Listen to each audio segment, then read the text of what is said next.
Here are some clips from my first original groundbreaker tutorial from last year. I encourage you to check that video out. It's going to help you with this build.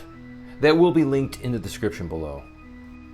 And as you can see, a lot of this was built out of wood, which involved hinges. It was held together with zip ties. There was PEX tubing. It was basically things that I had here at my shop. This initial build actually worked really well. There were no major issues to speak of, but there were a few areas that I thought could be improved. Probably the biggest change is I'm now building most of this out of 1/2-inch PVC. All measurements are shown here. Feel free to pause the video to make note. Also, we will not be using zip ties and hinges to attach this together. We'll be using bolts, washers, and locking nuts.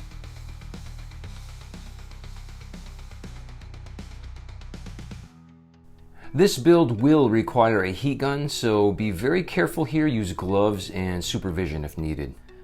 I'm heating up about 1.5 inches on the end, and what we want to do is flatten that out the best we can. So as you can see here, I'm using 2 bricks and I'm pressing that down for a good 30 seconds, and I then will put that into water to harden that immediately. Once finished, it should resemble this. Try and keep that end as straight as possible, as these ends will serve as the connection points for all your joints. I will be going back with a grinder and taking those corners off just to smooth it out. This is optional. This is a gift for someone, so I just want it to look a little neater. Let's begin assembling the frame. Those 7-inch sections that extend into the shoulder needs just one end flattened, and you'll want to put a slight angle on the end of these. This is going to allow us to position those elbows a little further back, helping the overall pose look more natural. You'll see this later in the video.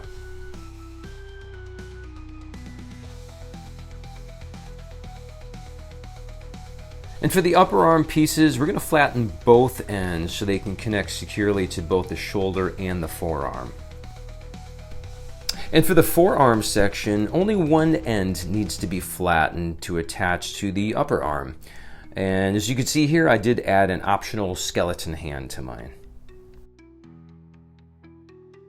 When securing the joints, I'm placing one washer on the outside, another in between the PVC, and a third underneath the locking nut on the opposite side. Be careful not to over tighten here. We're aiming for a loose fit to allow the necessary range of motion. You'll see that here in just a bit.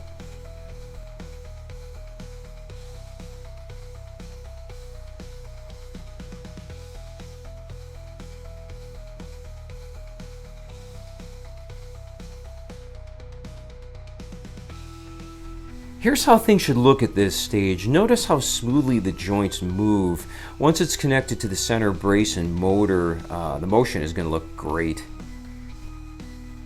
One advantage of this upgraded design is the addition of that 1/2-inch T-connector. This gives you the flexibility to customize the attachment for whatever head prop you're using for your build. If the sizing isn't quite right, you can easily make adjustments to the PVC without affecting the rest of the frame. So guys, once everything's mounted, check this out.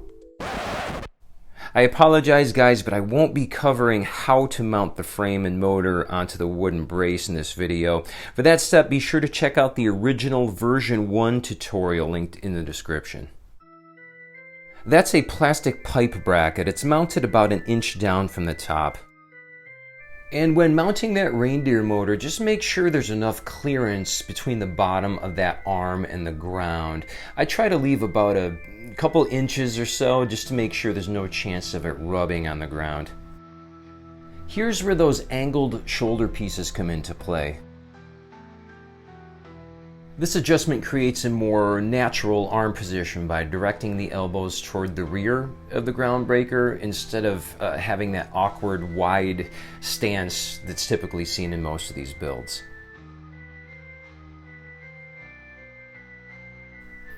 And this is how I'm mounting it. Those are 1/2-inch pipe brackets just screwed into the back of the wooden brace, and it slides right over the top of a 1/2-inch rebar.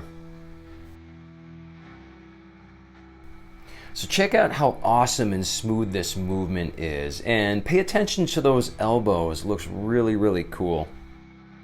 Just keep in mind, these Reindeer motors don't have a tremendous amount of torque.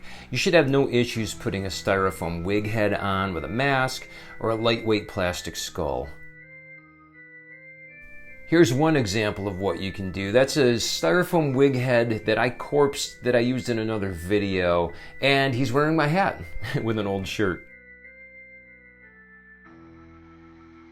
And here it is with one of my corpsed skulls. I'm just trying to give you guys some different ideas what you can do with these. Let me know what you guys think. Comment below.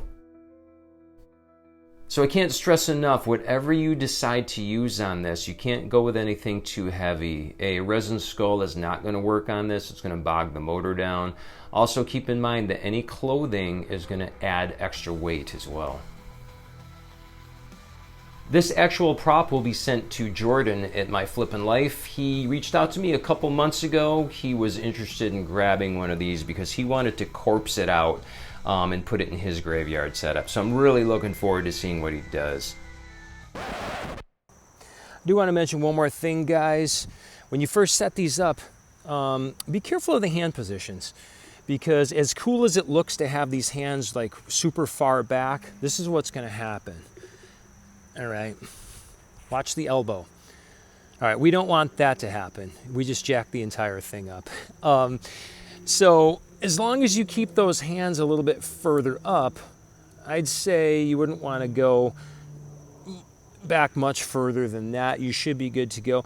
You can add a fail-safe. You could add a little spring in here if you wanted to on both arms. But yeah, I haven't had the need to do that. So yeah, thanks for watching, guys, and we'll see you in the next video. Take care.